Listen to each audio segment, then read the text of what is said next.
On your Thursday morning, the final push to the South Carolina Republican primary, and now Nikki Haley is sharpening her attacks on the GOP frontrunner, former President Trump, in an effort to stay alive in the race. But polls show Trump is leading by double digits. NBC's Bree Jackson is on the ground in South Carolina. And Bree, what are people telling you about this race?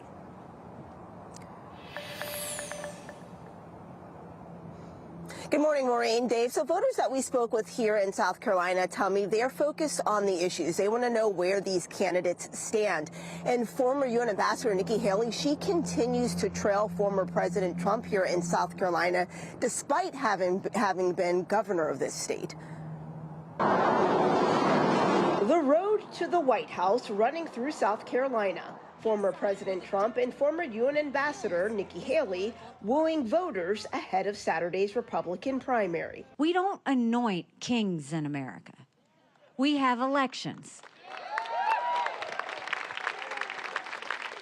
The people in South Carolina deserve the right to vote. I'm leading with the young voters by a lot. I think they want to see competence in office.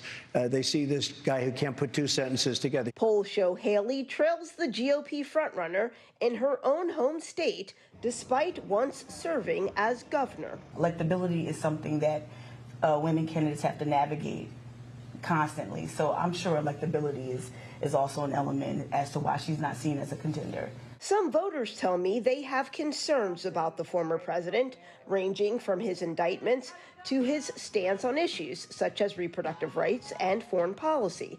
Trump has refused to participate in any of the Republican primary debates. Debates are very important because we need to know who the candidates are, what they stand for. We don't know what he stands for except for himself.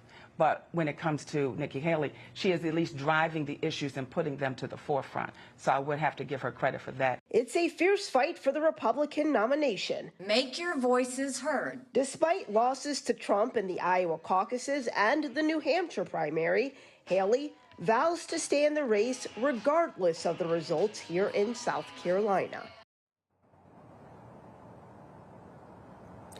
And in an effort to close the polling gap here in South Carolina, a super PAC that's backing Nikki Haley is actually encouraging South Carolina Democrats who did not vote in the February 3rd primary to come out to the Republican primary here on Saturday. Now, here in South Carolina, any registered voter can go to the polls on primary day, but they can only vote in one primary at a time. Maureen?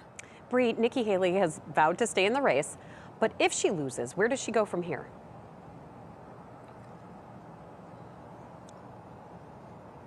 Well, Nikki Haley has said that she plans to continue on until Super Tuesday, at least until Super Tuesday, which is March 5th. Now, after this, she plans to travel to 11 states or to try to go out and get out the vote and encourage voters to come out to support her. And she also says the next 4 months are going to be a distraction for former President Trump because of his legal cases. Yeah, and March 5th, not too far away. Bree Jackson live for us. Thank you so much.